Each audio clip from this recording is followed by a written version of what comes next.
in the practice, the patriarchs always reminds us that to keep our one mind and one practice. And once you believe in your practice, your method, we should have this determination to keep our practice aligned. So that way our practice can go directly into the mind. And we should not have different minds in the practice. So in our practice, when our practice is basically continuously, then the path to awakening is very quick. And if our practice is slowly and drag on, then the awakening is going to be longer. And when our practice is basically able to create friction with everything, with the environment, with the people, against all that, then our practice is very in a good situation. But if we allow our mind to go along with the worldly energy, then then our practice is going to be delayed. So if we have one mind and one practice, and we keep going, and if we allow multiple mind, then we have different attachment. We have different self-attachment along with our samsara, within our samsara. So that is my brief explanation for this morning. And right now, if you have any questions or comments, you can raise your hand. Please ask your question. Namo Sakyamuni Buddha.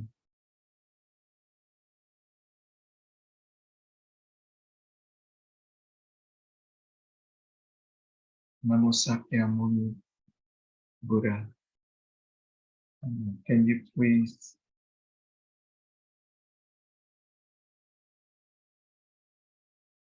explain to me that the Pato method is our practice is the advances,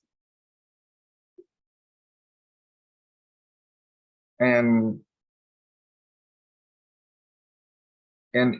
when our practice is creates a lot of discursive thoughts,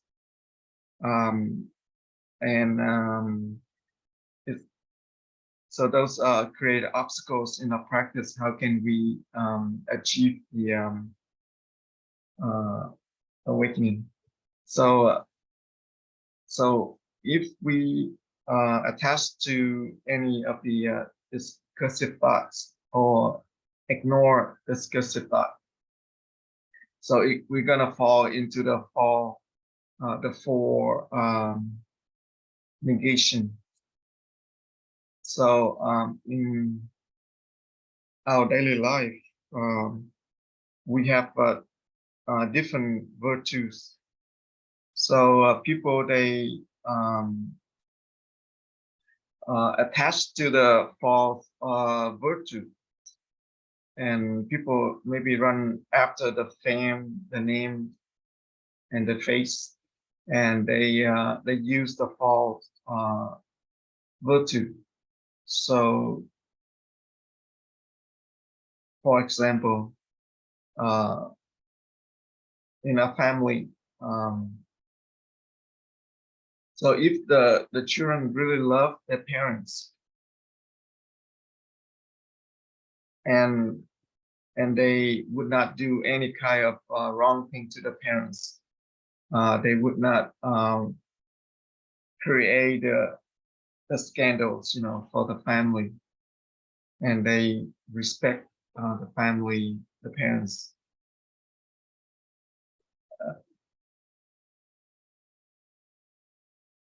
And And so when you try to help the parents, when you come and help them, you should focus on helping the parents, but not try to get the job and then you leave it, and then when they get another job, you try to go and get another, take over, and then you leave it.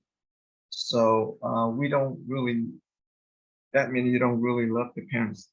So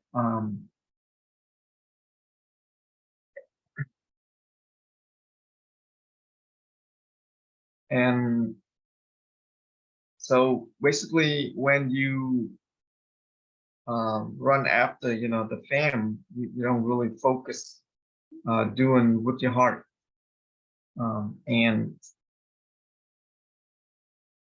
then you just do it with from the superficial level.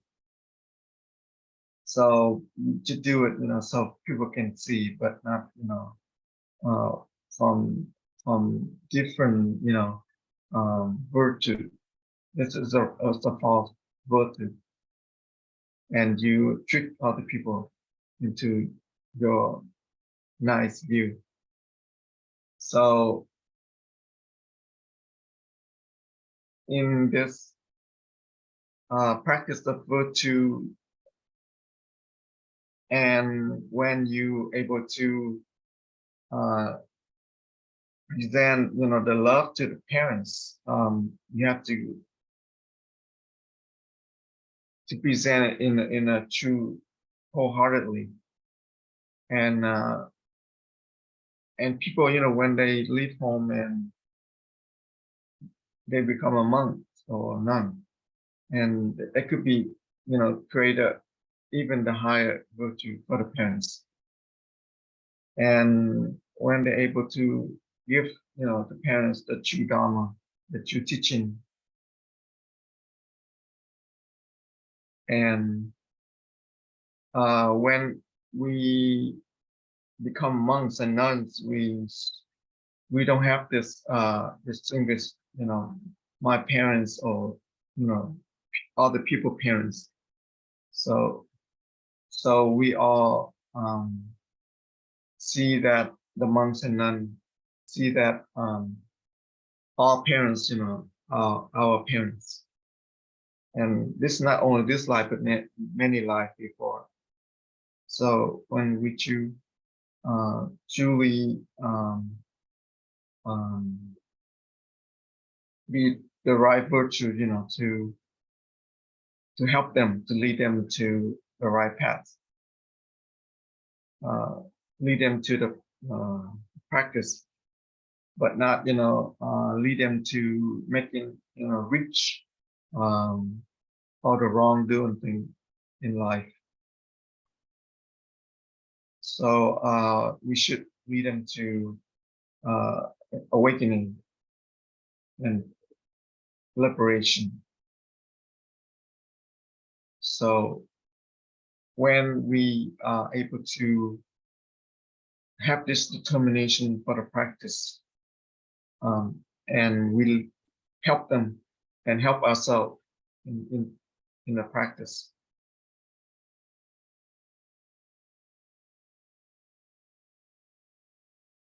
And this is not just simply go around and encourage people to practice, like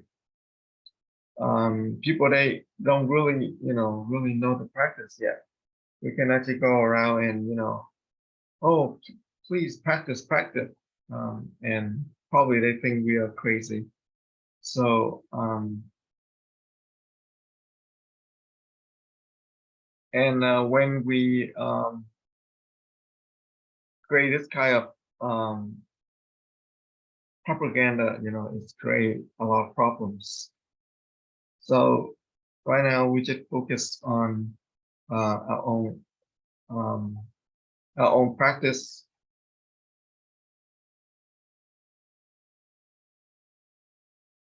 and basically when we attach to the form of practice,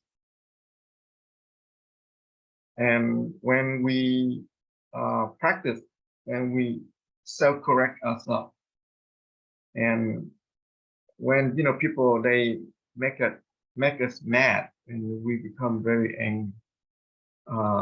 So um, so long time ago when our Zen master um, with Whaley, he went to Canada and he happened to know this family, this professor's family. Um, when they listened to our master's Dharma, and our master introduced the Hatha practice to them, and they listened to the teaching a lot to him, uh, and they sacrificed, they sold their house, and they follow our master to Untindu, the Zen temple in Santa Ana.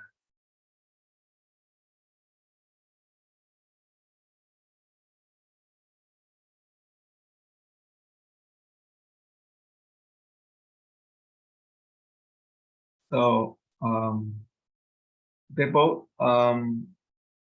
practice really hard, and they probably have struggling taking care of their own family. They didn't cook. They didn't cook the meal, and the wife didn't cook the meal, and the husband complained.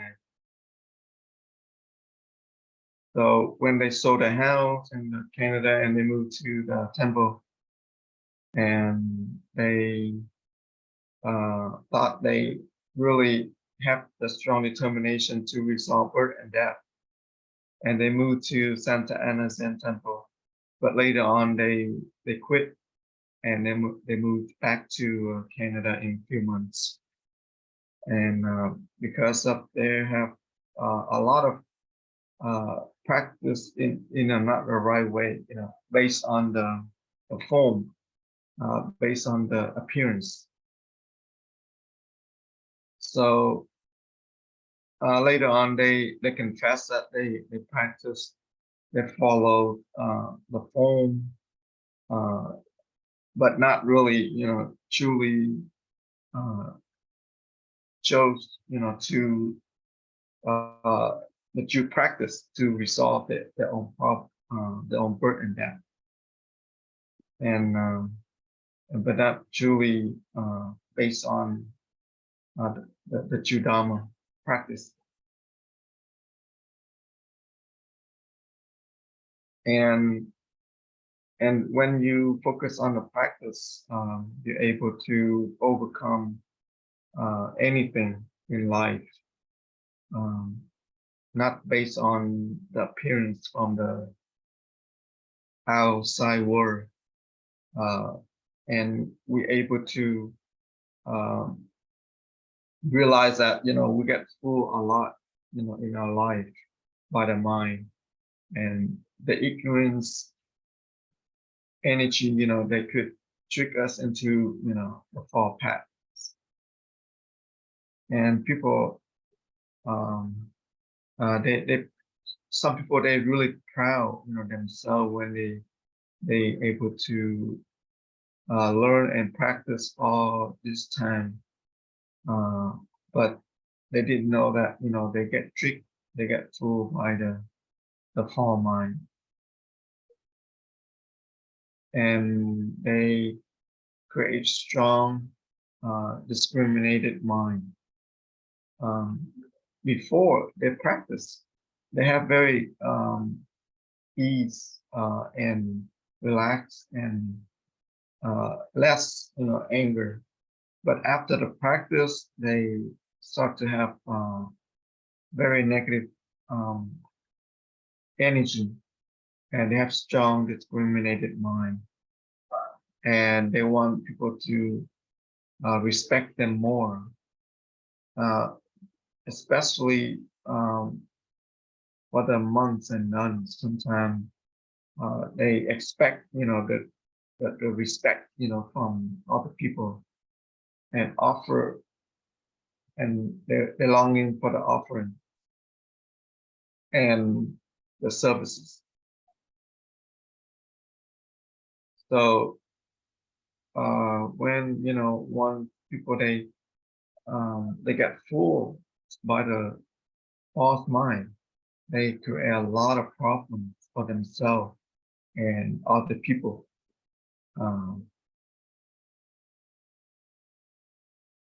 And this is really difficult. And once you know the practice, understand it, the instruction, and hold on to the practice and continue to practice, this is very difficult. It's not easy. So the practice is not about hold on or let go, but it's flexibility that we need to use. We're not gonna create or destroy anything. We're not gonna hide. We're gonna show up. Or this is basically we get fall into the duality, object and subject.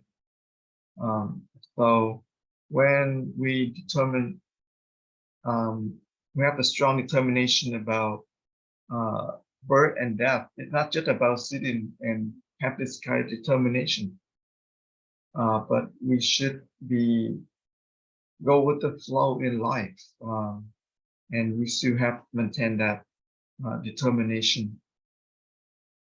And when people, they may falsely accuse you, that's okay too. We should not worry about it. So the Buddha Dharma is all about detach our self attachment to our ignorance. So you understand? Yes. Thank you, sir. So after you been mentioned about our practice, we should detach or let go the self-attachment.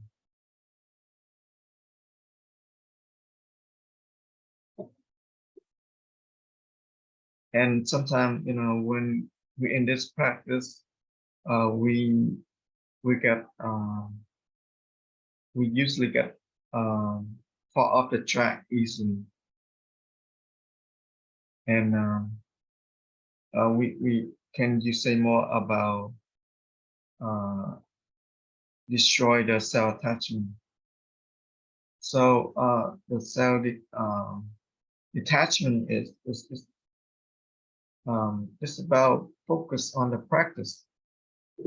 It's not just about looking outside and look at people, oh, this person already detached the self, will let go the self attachment, and this guy, hasn't. So because we still looking outside,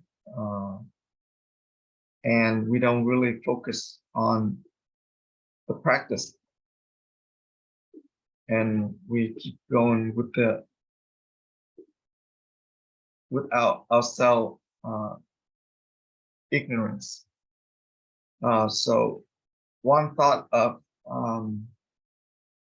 the right knowledge, the right words about the practice, that is the heart of the great doubt. That's the prajna thought. And if we're not able to hold on, if we're not able to ask in the question, and then we're gonna fall off to the other thought of worldly knowledge, and that is come from the ignorance, and based on the practice, one heart or one mind and one practice, one mind, one heart, one practice is basically help us to go directly into the original mind. And this practice is basically benefit ourselves. It's also benefit other people, all sentient beings.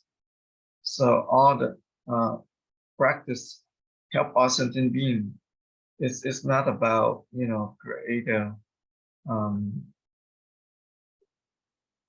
continue to encounter our own practice, but not encounter, you know, with the outside.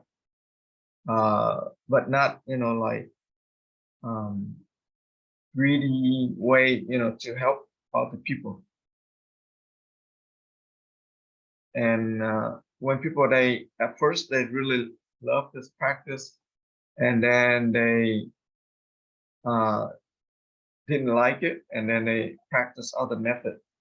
And if we're not careful, then we will, you know, get mad at that person, and we get really negative about it.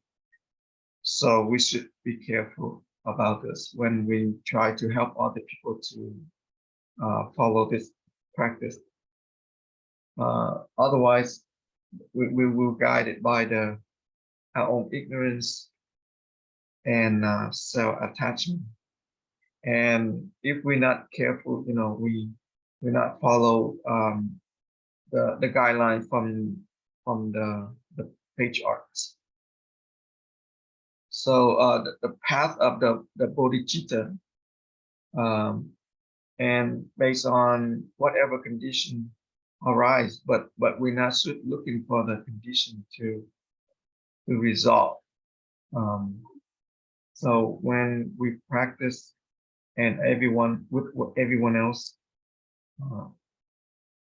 so when we don't have to say a lot, and they just, you know, follow and practice, and this should be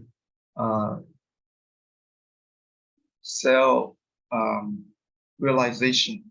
It's not force them, and they slowly they go along with the practice, and they find the benefit out of it. So that's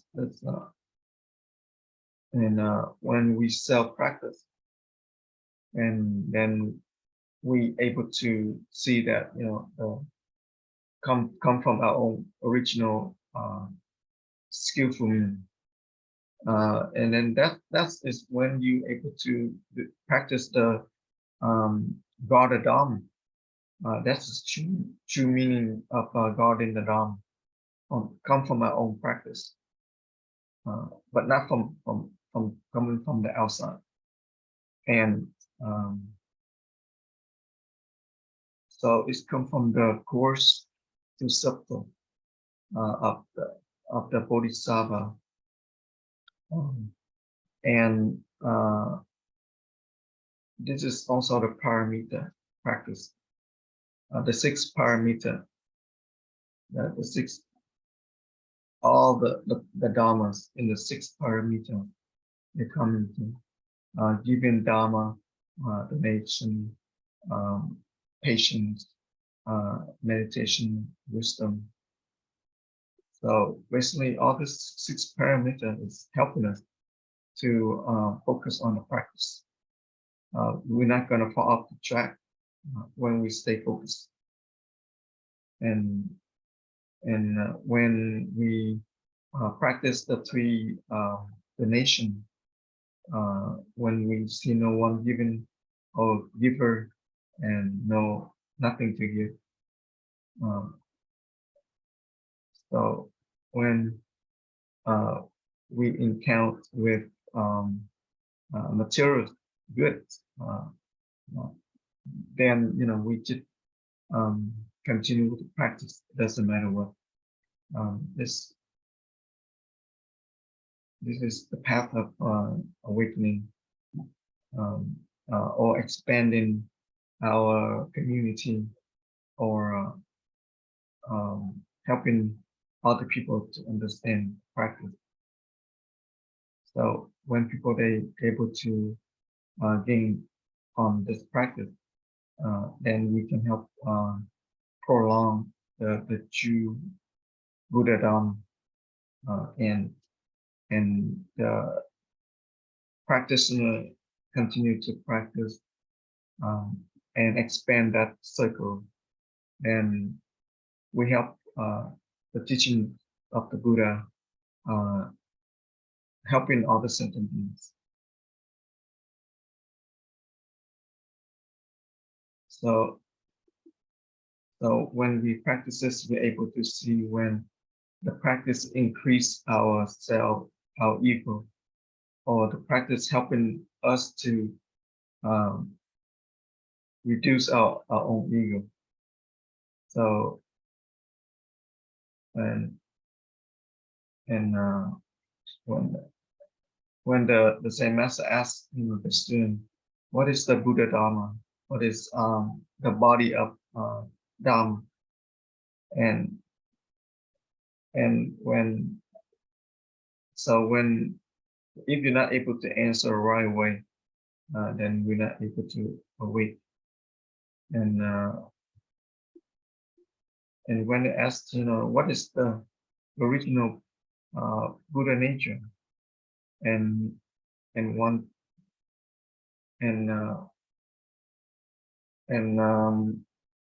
the monk not able to answer and hesitate, and the king say that you have 7 days to awake. If not, I will behead you. So in the 7 days, the monk start to start really hard in the practice, and when he awakened, and when the king know that, he came down and tested him and asked him what is the original Buddha nature, and he quickly hold up his hand, and that's when the kings stilled him. And another story about the monk reading about the Vilamakirti Sutra, and the Zen master Min Yat